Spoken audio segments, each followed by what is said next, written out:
नमस्कार। आप देख रहे हैं लाइव हिंदुस्तान चर्चा। मैं अजय शुक्ल इस चर्चा में आप सभी का इस्तकबाल करता हूं। आज की हमारी चर्चा का विषय है हरियाणा कांग्रेस में क्या हुड्डा गुट दिखाएगा पहलवानी। क्योंकि जो नए प्रभारी बनाए गए हैं कांग्रेस पार्टी के एआईसीसी के दीपक बावरिया, उन्होंने मीटिंग ली थी। 2 दिन उन्होंने मैराथन मीटिंग की, तमाम विधायकों से, तमाम पदाधिकारियों से, तमाम लोगों से उन्होंने चर्चा की, 1-to-1 चर्चा की और सब कुछ किया। मीटिंग के दौरान ही तमाम सारे ऐसे स्थितियां हुई जो असहज करने वाली थी। कांग्रेस में जिस तरीके से सारी चीजें चल रही थी उसमें उन्होंने एक चीज कही, बिल्कुल साफ कही कि भूपेंद्र सिंह हुड्डा कांग्रेस का चेहरा है। यह बात कोई तय नहीं है। और पूर्व सीएम भूपेंद्र सिंह हुड्डा, सुरजेवाला, कुमारी शैलजा, ये सभी दावेदार हैं और दावा करना भी चाहिए। तो सीएम पद के तमाम दावेदार हैं। और शैलजा गुट ने मीटिंग के दौरान नारेबाजी करी तो हुड्डा गुट ने भी नारेबाजी कर दी कि सब सीएम सीएम चिल्ला रहे हैं। और आपने देखा था कैथल में रोड शो के दौरान खुद रणदीप सुरजेवाला के समर्थकों ने सीएम सीएम के नारे लगाए थे। अब स्थिति यह है, दीपक बावरिया ने कहा कि हाई कमान हमारे यहां तय करेगा कि कौन चेहरा होगा कांग्रेस पार्टी का, और एक होकर संगठन को मजबूत करना है, संगठन को बनाना है। पिछले 10-12 साल से जितने प्रभारी बने वो प्रभारी संगठन बनाने की बात तो करते रहे, बना नहीं पाए। तमाम अध्यक्ष आए, प्रदेश अध्यक्ष आए, वो भी नहीं बना पाए। तो अब ये स्थिति है। ऐसे में हुड्डा गुट जो लगातार ताल ठोक रहा है और अपनी पहलवानी के दांव चल रहा है, वो दांव कितने सीधे पड़ेंगे, कितना पटकनी देंगे, कितना ऊपर जाएंगे, इसी पर चर्चा के लिए हमारे साथ एक पैनल है। उस पैनल से आपका तारुफ कराते हैं। हमारे साथ कांग्रेस पार्टी से वेद प्रकाश विद्रोही जी हैं, हमारे साथ में इंडियन नेशनल लोकदल से विजेंद्र रेणु जी हैं, और हमारे साथ में भारतीय जनता पार्टी की तरफ से वीरेंद्र जी है। वीरेंद्र सिंह जी प्रोफेसर भी हैं। मैं शुरुआत चूंकि पार्टी का मसला है कांग्रेस के, तो वेद जी से ही करूंगा। वेद जी, एक तो अपने आप को अनम्यूट, हाँ हो गया। मेरा यही है सवाल कि ये जो ताल ठोकी जा रही है सारी पहलवानी कांग्रेस में ही दिखाई जा रही है। आप पहलवानों के साथ भी खड़े हैं, पहलवानी भी दिखा रहे हैं, और जब पहलवानी दिखा रहे हैं, आपके जो नए प्रभारी आए हैं उन्होंने कहा कि नहीं, संगठन को लेकर के पहले काम कीजिए, फिर तय करेंगे और हाईकमान तय करेगा। तो हुड्डा साहब का गुट तो जाने कब से उन्हें सीएम बना रहा है, अब क्या होगा जी। शुक्ल जी, भाई प्रोफेसर वीरेंद्र चौहान जी, भाई विजेंद्र रेड्डू जी और लाइव हिंदुस्तान चर्चा के सभी दर्शकों को मेरा नमस्कार। शुक्ल जी, अनेक बहसों के अंदर प्रोफेसर वीरेंद्र जी और विजेंद्र रेड्डू जी का मेरे साथ चर्चा में मुझे मौका मिला। कौन क्या कहता है मुझे मालूम नहीं, पर मैंने हर बार एक बात कही है, हर बार, जिस पर मैं पहले भी कायम था, आज भी कायम था, वही दीपक बावरिया जी कह रहे हैं कि कांग्रेस कभी भी किसी को मुख्यमंत्री घोषित कर चुनाव नहीं लड़ती। कांग्रेस सामूहिक नेतृत्व में चुनाव लड़ेगी, और जब जनता का यदि हमको आशीर्वाद मिलेगा, जिसके साथ ज्यादा विधायक होंगे, विधायकों की राय लेने के बाद हाईकमांड उस पर फैसला करेगा। यही बात दीपक बावरिया जी ने कही है और यही कांग्रेस का घोषित स्टैंड है, और सब नेता इस बात को जानते हैं। अब क्योंकि कांग्रेस में वर्षों से एक परंपरा रही है कि हर नेता अपने को मजबूत करने के लिए, जहां जहां उसका जनाधार है, और वोटर्स को प्रभावित करने के लिए अपने अपने क्षेत्रों में कहते हैं कि हम मुख्यमंत्री बनेंगे, हम मुख्यमंत्री बनेंगे। और मैं आपको बता दूं, 2014 के अंदर यही प्रयोग भाजपा ने भी किया था। अहिरवाल में राव साहब का नाम उछाला गया, पंडितों में रामविलास शर्मा जी का नाम उछाला गया, कहीं कैप्टन अभिमन्यु जी का नाम उछाला गया, कहीं खट्टर साहब का नाम उछाला गया। कई नेताओं ने अपने अपने आप को मुख्यमंत्री के रूप में प्रोजेक्ट सार्वजनिक रूप से किया। भाजपा इनकार करती है, करे अगर वो चाहे तो मैं इसकी प्रूफ दे सकता हूं। उनके उस समय की जो सभाओं के अंदर नारे लगते थे और जो वीडियो है मौजूद कार्यकर्ताओं को मैं दिखा सकता हूँ। मैं कोई गलत बात नहीं कह रहा, ये स्वाभाविक था क्योंकि उनको भी अपना आधार बनाना था। तो ये राजनीतिक दलों के अंदर, कांग्रेस में हो जी भाजपा में, जो राष्ट्रीय दल है, हर राज्यों में ये ऐसा करते हैं अगर किसी को चेहरा घोषित नहीं करते, क्योंकि कांग्रेस तो चेहरा घोषित करती नहीं है। भाजपा में एक परंपरा है, वो चेहरा भी घोषित कर भी देती है और नहीं भी कर देती है। जब भाजपा चेहरा घोषित करती है तो उस चेहरे का नाम लिया जाता है, और नहीं घोषित करती तो भाजपा के नेता भी हर राज्यों में ऐसा ही करते हैं। अब जहां तक नारों का सवाल है, 2017 के यूपी के चुनाव में 2017 के यूपी के चुनाव में कोई चेहरा घोषित नहीं किया गया था। इसी तरीके से हरियाणा के 2014 के चुनाव में भी नहीं किया गया था, बाद में तय किया गया। तो भाजपा भी ये परंपरा पहले तो करती थी, अब कई बार होता है। यूपी में भी मैं चूंकि यूपी से आता हूं तो मैं जरूर एक चीज जिक्र करूंगा। जब अटल जी हुआ करते थे तो न कभी भी कल्याण सिंह जी का चेहरा प्रस्तुत नहीं किया गया सीएम के तौर पे, हालांकि वो बने उसके बाद में बदले भी, लेकिन चेहरा नहीं, राजनाथ जी का भी चेहरा नहीं किया। जी जी तो मैंने आपसे कहा है कि कभी आप आश्चर्य करेंगे, शिवराज जी का भी नहीं किया गया था। अरे बहन जो बनी थी हमारी साध्वी, बहन साध्वी उमा भारती जी, उनका भी नहीं किया गया था। कैलाश जोशी जी का भी नहीं किया गया था। हाँ, राजस्थान के अंदर शेखावत जी का जरूर चेहरा घोषित रहता था। तो मैं कह रहा हूं ये एक परंपरा है, हर पार्टी के अंदर कभी कर देते हैं कभी नहीं कर देते। वीरेंद्र जी आऊंगा आपके पास, मैंने यही बात कही है, कभी कर देते हैं कभी नहीं करते हैं। अब जो सवाल है आपका हमारी बैठक का, देखिए मैंने भी वो वीडियो देखा है जो जिस पर बात उठी, और जनता टीवी वालों ने मेरे से सबसे पहले कमेंट उसी दिन लिया था। मुझे मालूम नहीं था कि बाहर क्या हुआ था। बाद में जब मैंने वो वीडियो देखा जी टीवी के अंदर, तो सवाल यहां से खड़ा हुआ था, जब शैलजा जी बैठक छोड़कर बाहर आई, उनको जाना था अपना वो हवाई जहाज पकड़ना था, तो बाहर लोगों ने शैलजा जी मुख्यमंत्री होंगी ये नारे लगाए। तब पत्रकारों ने उनसे सवाल पूछा था कि भाई आपके भी मुख्यमंत्री बनने के नारे लगा रहे हैं, तो शैलजा जी ने उसके जवाब में कहा था कि सभी लगाते हैं, सभी भावी मुख्यमंत्री हैं और नेता तय हाईकमांड करता है। तो वो हुड्डा को लेकर नहीं कहा गया था, वो एक उन्होंने स्वाभाविक प्रक्रिया दी थी जिसके सभी पत्रकार अपने अपने ढंग से अर्थ निकाल रहे हैं। और जहां तक अंदर बैठक का सवाल है, बैठक में एक आध व्यक्ति ने नारा भी लगाया तो उसको तुरंत रोक दिया गया था। हुड्डा ने कांग्रेस जिंदाबाद के नारे लगाए, शैलजा ने सोनिया जी के जिंदाबाद के नारे लगाए। तो कांग्रेस में ये बात उत्साह में हो जाती है कि कांग्रेस में कुछ ज्यादा ही लोकतंत्र है, परंतु उससे कोई मतभेद और मनभेद नहीं है। जो बाकायदा हुड्डा ने भी सार्वजनिक रूप से जो बयान दिया था उसमें सबसे कहा कि भाई सब मिलकर चलेंगे और सारे मिलकर अपनी लड़ाई लड़ेंगे।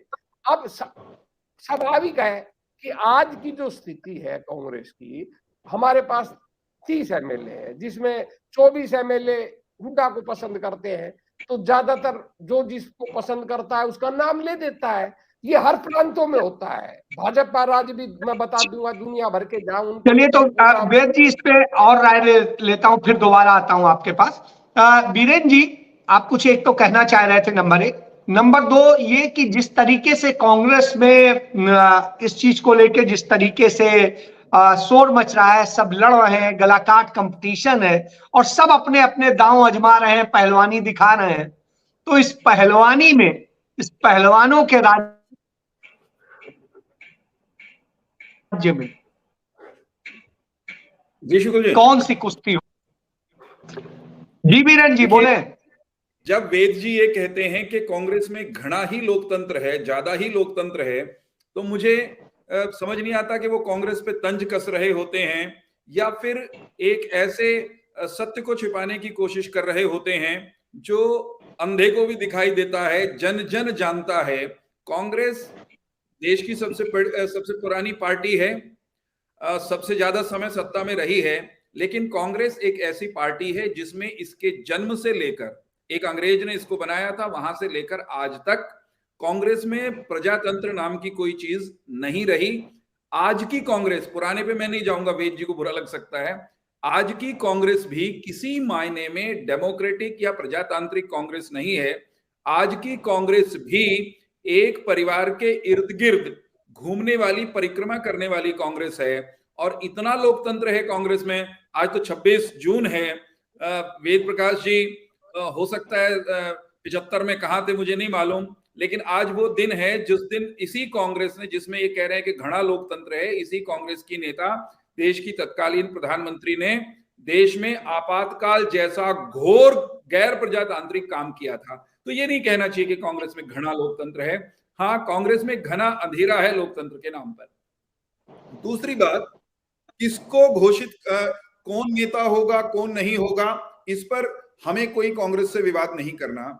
हम ये कहते हैं कि कांग्रेस का नेता कौन हो अगर इनको कभी सत्ता मिले, या कांग्रेस का नेता कौन हो या विपक्ष में बैठे पहले की तरह, अब की बार की तरह, ये इनका बिल्कुल आंतरिक मामला है। इनका केंद्रीय नेतृत्व, इनका आला कमान तय कर ले। सवाल ये है कि जब जनता के बीच में हम और ये जाएंगे तो परसेप्शन क्या है। राजनीति तो परसेप्शन पर होती है ना साहब। राजनीति तो छवि युद्ध है। राजनीति तो इस बात की लड़ाई है कि जनता को आप क्या जता रहे हैं और जनता को क्या समझ में आ रहा है। आज कांग्रेस की जो परसेप्शन है हरियाणा में वो ये है अजय जी कि कांग्रेस में जूतियों में खीर बट रही है। भूपेंद्र सिंह हुड्डा स्वयं मुख्यमंत्री होना चाहते हैं और साथ में ये भी चाहते हैं दबे स्वर में, दबे मन से, कि अगर उनका दाव न लगता दिखे, उन पर कहीं विरोध खड़ा हो जाए तो उनके सुपुत्र को आगे कर दिया जाए। किसी भी पिता का सपना होता है, उनको भी ये सपना देखने का अधिकार है।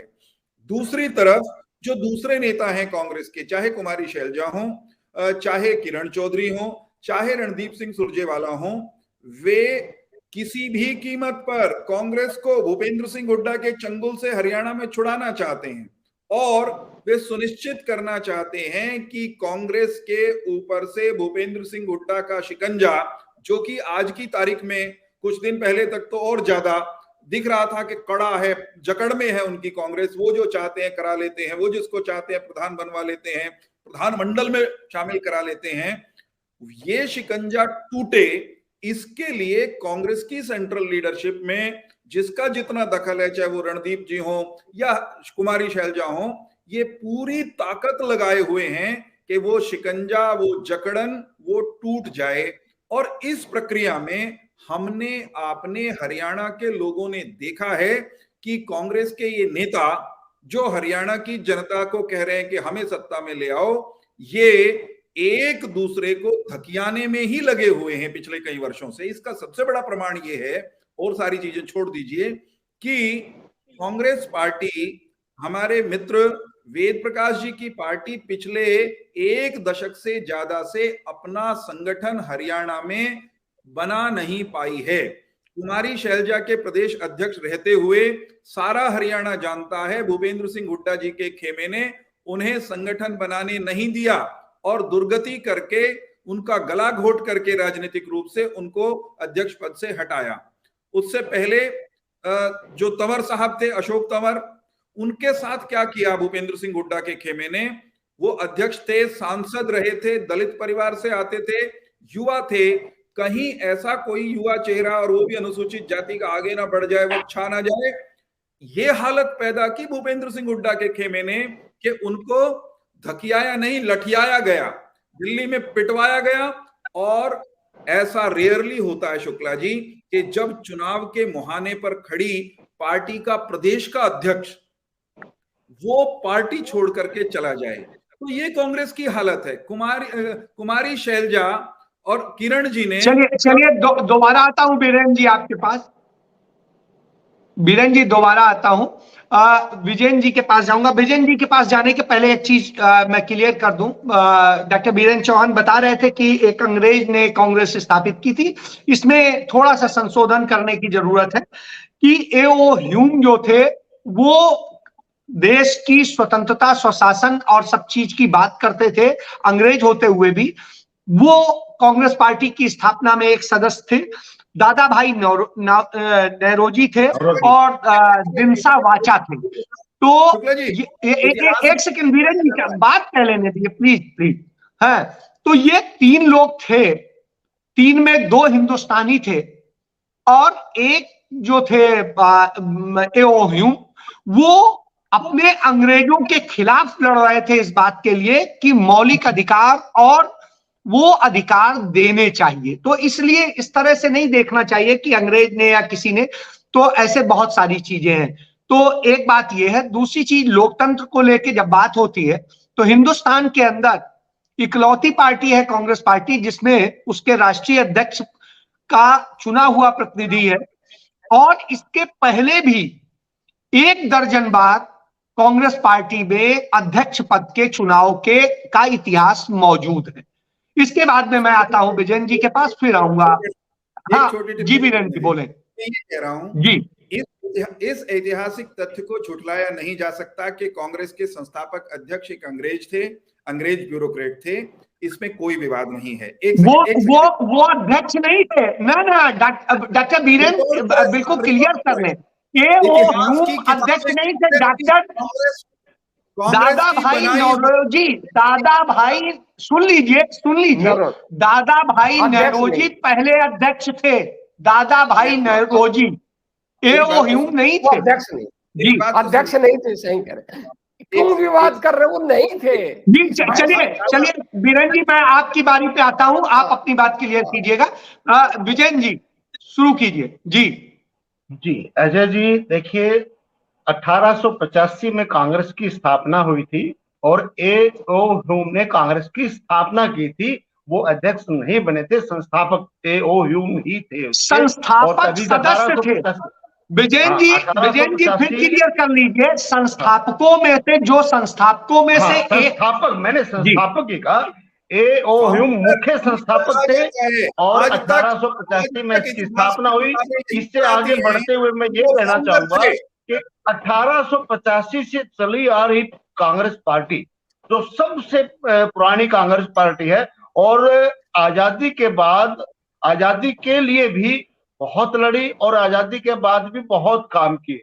वो कांग्रेस वो हुआ करती थी जिसमें ताऊ देवीलाल श्रीखे शामिल हुआ करते थे। इसके बाद कांग्रेस का स्वरूप बदलता गया और बदलते बदलते कांग्रेस का स्वरूप जो आज है वो ये हो गया। खास करके हरियाणा प्रदेश में तो इंडियन नेशनल कांग्रेस जो है, इंडियन भूपेंद्र कांग्रेस बन चुकी।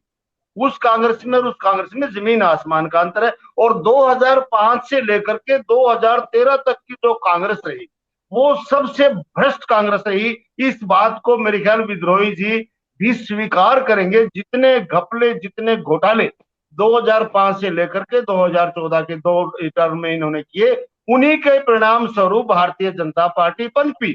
नहीं तो इनका तो कहीं कुछ था ही नहीं, ना ही होना था। खास करके तो हरियाणा में नहीं होता।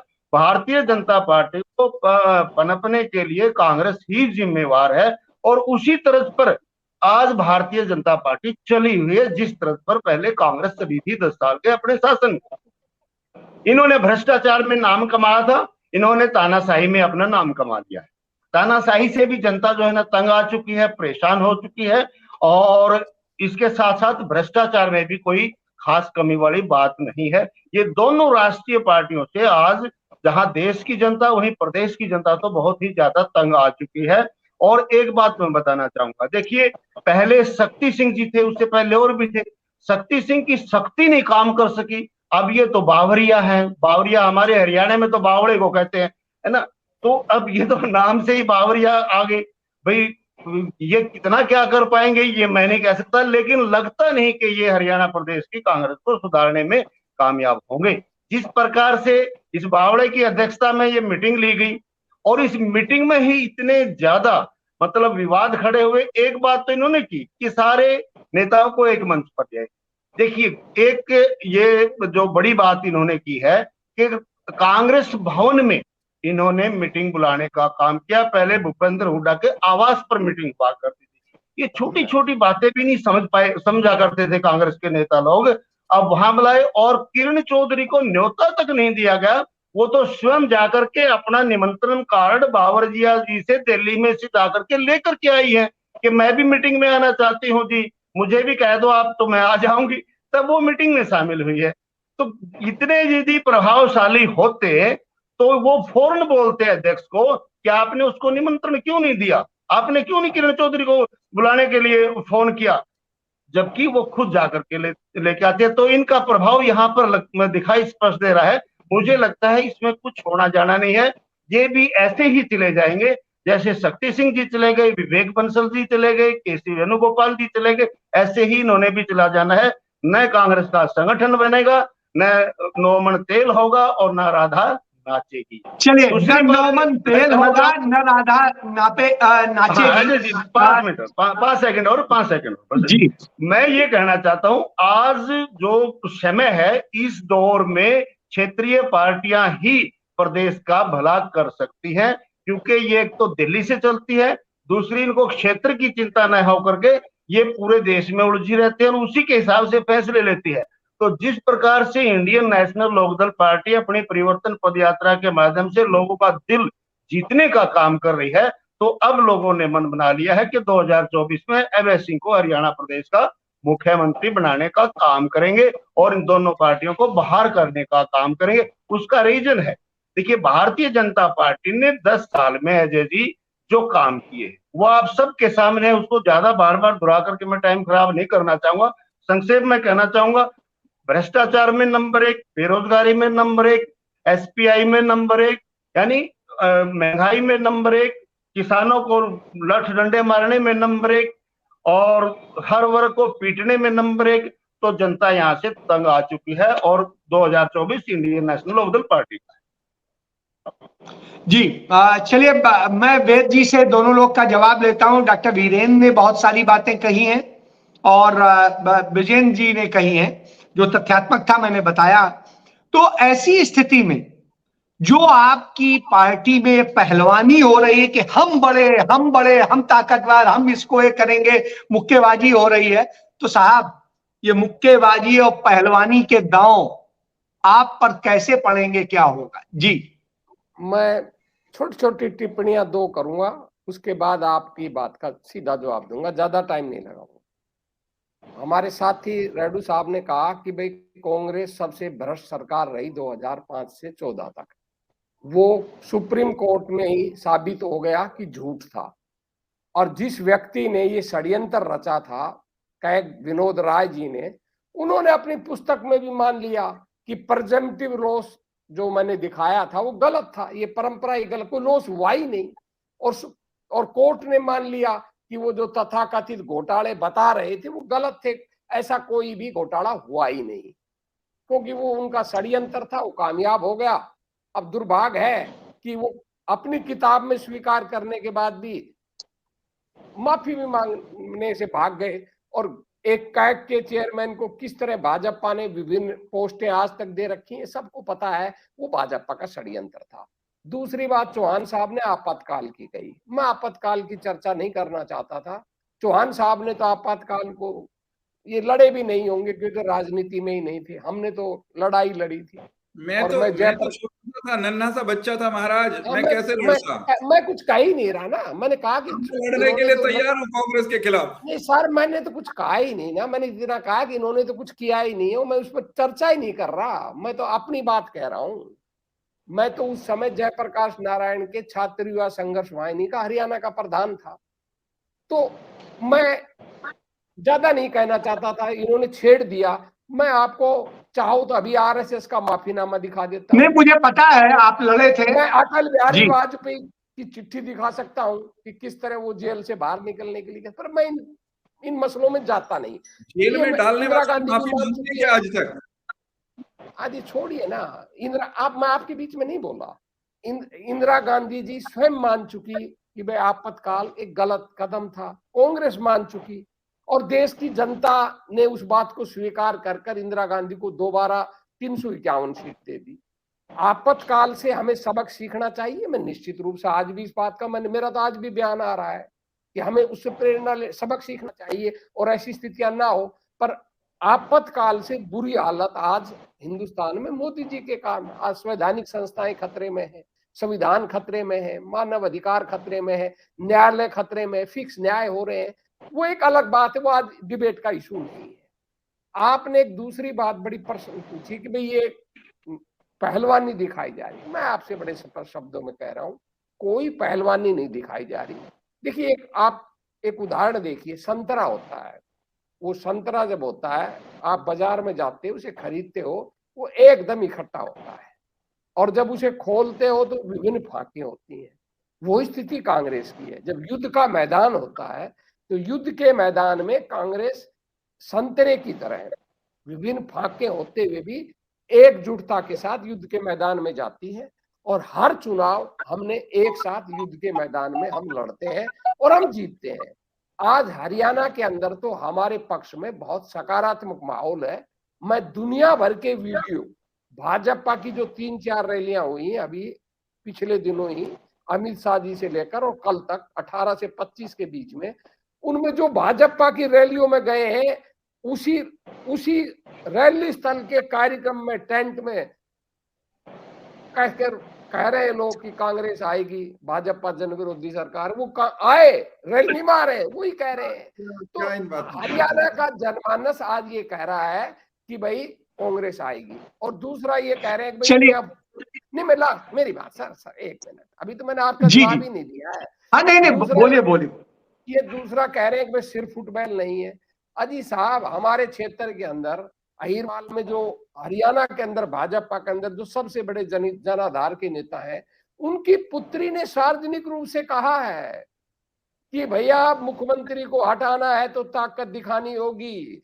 वीडियो है, और दुर्भाग्य है ना उस पर कोई सवाल पूछता, ना मीडिया उस पर चर्चा करता, और कांग्रेस का एक नारा लग गया उस पर चर्चा। वहां आह्वान हो रहा है पूरे अहिरवाल में कि इस मुख्यमंत्री को हटाने के लिए एकजुट हो जाओ, और यहाँ नारे लगते हैं, और भाई हमारे पर चर्चा ज्यादा होती है, हम आ भी भरते हैं तो बदनाम हो जाते हैं, आप कतल भी करते हैं तो चर्चा नहीं होती। तो कांग्रेस की आप चलिए मैं खत्म कर रहा हूँ चौहान साहब, मैं खत्म कर रहा हूँ सर। चौहान साहब, कांग्रेस की आप चिंता ना करें, हम एकजुटता से लड़ेंगे। सबको न्योता दिया गया था, जैसे भाई वीरेंद्र जी कह रहे थे हंसी मजाक में, उनको नहीं दिया। किरण चौधरी का उस लेटर जो सर्कुलर है उसमें भी नाम है, जो सर्कुलर सबके पास पहुंचा है, मेरे पास भी है, कहो तो मैं दिखा भी दूंगा। किरण चौधरी जी का उस सर्कुलर में भी नाम है, सबको न्योता दिया था, सब ठीक है कि मैं स्वीकार करता हूं कि कांग्रेस में महत्वाकांक्षा है मुख्यमंत्री बनने की, क्षमता बहुत है, होनी चाहिए। अब भाजपा में नहीं, भाजपा में ऐसी क्षमता नहीं है तो उसमें मैं क्या कर सकता हूं। और दूसरी बात ये कहते हैं ना कि एक परिवार के विरुद्ध। चलिए सर, समय की सीमा है, बाकी लोग का भी जवाब खत्म कर रहा हूं सर। परमाणु के साथ तो नहीं कर रहे आज आप वेद जी सर, लास्ट लाइन सर, खत्म कर रहा हूं सर, आपकी बात का जवाब देते खत्म कर रहा हूं मैं, 1 सेकंड लूंगा।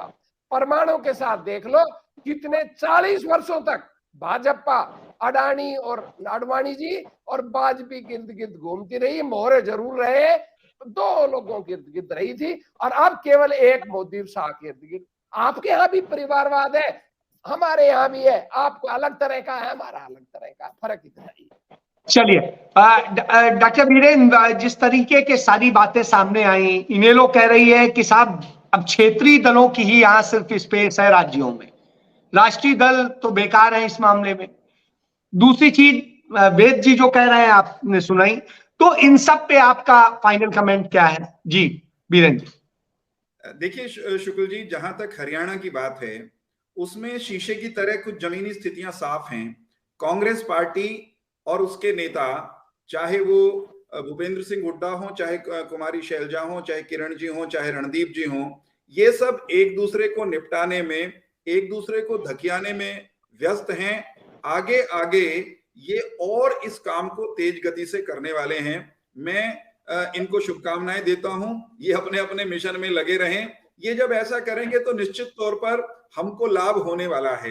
रही बात इंडियन नेशनल लोकदल की, तो इंडियन नेशनल लोकदल की समस्या ये है कि ये जिस विचारधारा को लेकर के जनता के बीच में पिछले चुनाव में भी गए थे, अनेक वर्षों से जा रहे हैं, उस विचारधारा के उत्तराधिकार की लड़ाई में हमारा जो पार्टनर है जननायक जनता पार्टी, वो इंडियन नेशनल लोकदल को बहुत पीछे छोड़ चुका है।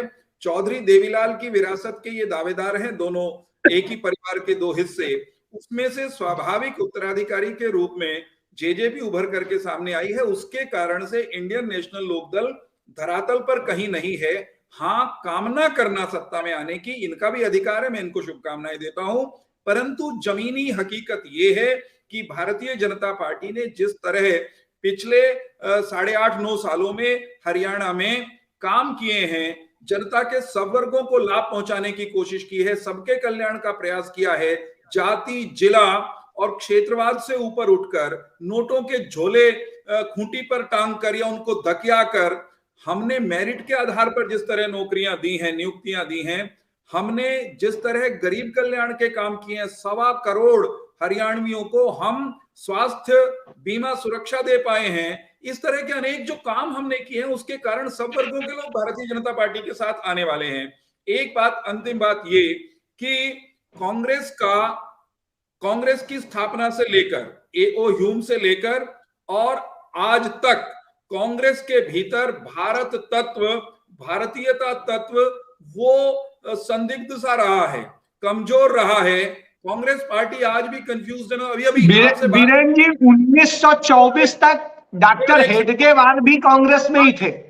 मैं बोल रहा हूं, मैं ही बताता हूं ना आपको, मैं ही बता रहा हूं कि 1924 तक डॉक्टर हेडगेवार, जिन्होंने राष्ट्रीय स्वयंसेवक संघ की स्थापना की, वो कांग्रेस में ही थे। चौधरी देवीलाल भी कांग्रेस में रहे, लेकिन सब लोगों को कांग्रेस इसलिए छोड़नी पड़ी क्योंकि कांग्रेस अंग्रेज के द्वारा स्थापित थी, अंग्रेज परस्त थी और 1928-29 तक, शुक्ल जी याद रखिएगा, वो डोमिनियन स्टेटस की मांग कर रही थी, वो स्वतंत्रता की, पूर्ण स्वतंत्रता की मांग नहीं कर रही थी। कांग्रेस में प्रजातंत्र कैसा है? बस एक 1929 में लाहौर अधिवेशन में पंडित जवाहरलाल नेहरू ने पूर्ण स्वराज का प्रस्ताव पारित किया था। जी 19 में नहीं किया, 19 में नहीं किया साहब, 1929। तभी मैंने कहा ना, मैंने भी यही कहा, मैंने भी ये कहा कि 28-29 में जाकर के कांग्रेस को पूर्ण स्वराज की बात याद आई। उससे पहले डोमिनियन स्टेटस मांग रहे थे, महारानी के अंडर मांग रहे थे, महारानी के नाम पर जवाहरलाल नेहरू आखिर तक शपथ ले रहे थे। मुझे केवल ये कहना है, कांग्रेस के अध्यक्ष प्रजातांत्रिक ढंग से चुने जाते होंगे, कुछ चुने भी गए होंगे, लेकिन इसी कांग्रेस ने प्रजातांत्रिक ढंग से चुने हुए नेताजी सुभाष को निकाल बाहर फेंका। इसी कांग्रेस ने प्रजातांत्रिक ढंग से भीतर से चुने हुए प्रधानमंत्री के लिए नामित होने वाले सरदार पटेल को कहा कि नहीं, आप नहीं, जवाहर होंगे। तो नहीं, डॉक्टर वीरेंद्र इस जगह तथ्यात्मक गलती कर रहे हैं। कभी भी प्रधानमंत्री पद के लिए वो डॉक्टर वो क्या नाम है, सरदार पटेल कभी नहीं चुने गए, बल्कि अध्यक्ष पद की बात थी। जी, तथ्यात्मक गलत मत बताइए, क्योंकि इतिहास पे मेरा अध्ययन बहुत है, इसलिए मैं कहता हूँ। जी, मैं हिस्टोरिकल फैक्ट दोहरा रहा हूँ। नहीं, मैं इसीलिए कह रहा हूँ, गलत तथ्य मत बताइए प्लीज। जब सभी कांग्रेस कभी भी सरदार पटेल प्रधानमंत्री पद के लिए नहीं चुने गए। जी, चर्चा अलग से कर लेंगे, लेकिन जनसंघ के अध्यक्ष कैसे हटाए गए थे? कांग्रेस पार्टी उनकी बात हो जाने दीजिए। कांग्रेस पार्टी के अध्यक्ष को ही देश का प्रधानमंत्री होना था, और जब सब राज्यों की कांग्रेस कमेटियों से पूछा गया कि कौन हो, 47 में जब तैयारी हो रही थी आजादी की, तो सबने सरदार पटेल के नाम को आगे किया था। पंडित जी के आसपास इक्का दुक्का उनकी खुद की वोट हो तो अलग बात है, ये ऐतिहासिक तथ्य, इसको कैसे झुठलाया जाएगा? अध्यक्ष पद का मैं भी मान रहा हूँ, अध्यक्ष पद मैं मान रहा हूँ, अध्यक्ष पद मान रहा हूँ। हाँ, मैं सिर्फ ये कह रहा हूं कि कांग्रेस डेमोक्रेटिक बिल्कुल नहीं है। कांग्रेस की समस्या यही है कि वो गुटबाजी को अपनी ताकत बताती है। मैं इनको शुभकामनाएं देता हूं। हरियाणा में चलिए, गुटबाजी को कांग्रेस अपनी ताकत बताती है। बीरेन जी जो कह रहे हैं कि बीरेन जी, मैं जवाब ले लूं क्योंकि समय की भी सीमा है। विजयन जी, जिस तरीके से डॉक्टर वीरेन ने कहा कि कांग्रेस में गुटबाजी उसकी ताकत, ये तो बड़ी बात हो गई। इन्होंने कहा था। जी, इसीलिए मैं कह रहा हूं। तो साहब, इस गुटबाजी में जो ये आपस में मुक्के चलेंगे, पहलवानी होगी, ताल ठोकी जाएगी, उठापटक होगी, तो इससे कैसे लड़ाई लड़ेंगे? जी विजय। देखिए, वीरेंद्र जी भी इसकी गुटबाजी को ताकत एक तंज के रूप में बता रहे हैं। ये कोई हकीकत में नहीं बता रहे, ये तो अंदर से खुश होकर के बता रहे हैं कि ताकि इनकी गुटबाजी बनी रहे। ये ऐसा तंज मारते हैं, पढ़े लिखे हैं, पुराने पत्रकार हैं, और इन्होंने बड़ी साफगोई से कहा कि ताऊ देवीलाल की विरासत जेजेपी को हरियाणा प्रदेश में दे दी। चलो, उस टाइम 2019 में लोगों ने बहुमत दे भी दिया, जेजेपी को 10 सीट भी दे दी, और वो आपके खिलाफ लड़ी पुरजोर से और फिर आपके साथ मिल गई, ठीक है, लेकिन कम से कम भारतीय परंपरा के अनुसार, हरियाणा के रीति रिवाज के अनुसार आए हुए मेहमान को उचित सम्मान तो मिलना चाहिए था। गलती यहां होगी, जितना सम्मान उनको आप लोग दे रहे हो वो उसकी भी मैं आपको बधाई देता हूं और उनको भी बधाई देता हूं। घर आए मेहमान को सम्मान देना, सम्मान मिलना मेहमान नहीं है सर, वो उनके सहयोगी हैं। हाँ, हमारी परंपरा है। जब हरियाणा का मुख्यमंत्री ये कहता है हमने जेजेपी की कोई बात नहीं मानी, हम इनके से कहने से कोई काम नहीं करते, तो ये इस तरह का सम्मान बरकरार रखें आप। हम आपके लिए भी इसको शुभकामनाएं देते हैं, ये सम्मान देते रहना उनको ऐसा ही सम्मान। और जब रैलियां होती हैं, मेरे घर में अमित शाह जी आके रैली करते हैं और मेरे को नहीं बुलाया जा रहा है, मैं आपका सहयोगी हूँ, ये सम्मान बरकरार रखना बस आप। इसी सम्मान की उम्मीद हमें आपसे है। जिस प्रकार से डिप्टी सीएम के घर में कांग्रेस की पहलवानी पे बोल दीजिए सर। हाँ, कांग्रेस की पहलवानी तो देखिए अजय जी, ऐसा है कांग्रेस में तो कई पहलवान हैं, ये तो आपस में फोड़ फुड़ा हो लेंगे, किसी और की जरूरत नहीं है। नहीं, आप महिलाएं महिलाओं को पटकेंगी कि महिलाएं पुरुषों को पटकेंगी या पुरुष महिलाओं को पटकेंगे? जी, ऐसा है। ये कांग्रेस में अभी इन्होंने कहा हमारे अंदर बहुत बड़ा लोकतंत्र है, और यदि मैं कहूँ ये अति लोकतंत्र है तो मैं क्यों कहूँ, ठीक है। ये भी हो सकता है कि महिला आदमी को पटक दे, आदमी महिलाओं को पटक दे, कुछ भी हो सकता है। कांग्रेस ने तो ऐसे ही रहना है, ठीक है। लेकिन जहां तक पटकेगी शुक्ल जी, कांग्रेस को पटकेगी, ये निश्चित है। बड़ी बात कही है, कांग्रेस को पटकेगी। दूसरी बात जी कुछ कहना चाह रहे तो जल्दी से कमेंट कीजिए, मैं फिर खत्म कर। मेरी बात नहीं, 1 मिनट 5 सेकंड। और अजय जी ये 1 मिनट विद्रोही जी मेरी बात एक बोलिए तब आवाज सही आएगी। रुकिए आप 1 मिनट 5 सेकंड के लिए। अभी देखिए जो ये गुटबाजी है और जो आपस में लठम लठ है, ये भाजपा में भी शुरू हो चुकी है। आरती राव ने अपने पिता को मुख्यमंत्री घोषित कर दिया है और उन्होंने कह दिया है कि कुछ करना पड़ेगा, मुख्यमंत्री बनते हो तो। और राव इंद्रजीत सिंह ने किस प्रकार से स्टेज के ऊपर सरकार की आलोचना की, किस प्रकार से कहा कि आज प्रदेश में चल क्या रहा है। तो सर ये तो लोकतंत्र हो गया, ये तो बहुत अच्छी बात है। यदि कोई चीज नहीं पसंद आ रही तो लोकतंत्र में यही होता है। इनको भी बधाई दे दो, इनको भी बधाई देता हूं मैं चैनल के माध्यम से। आज भारतीय जनता पार्टी में भी लोकतंत्र शुरू हो चुका है और 1 साल के अंदर अंदर ये भी अति पर पहुंच जाएगा। कोई अनुशासित पार्टी हरियाणा प्रदेश, चलिए कुछ कहना चाह रहे थे, जल्दी से बोल के फिर मैं खत्म करूं, चूंकि समय की सीमा है। विजयन जी, हाँ जी विजयन जी जल्दी से बोलिए। मैं यही कह रहा हूं सर, हरियाणा की जनता ने फैसला कर लिया है, कांग्रेस आ रही है, जन विरोधी फासिस्ट भाजपा जा रही है।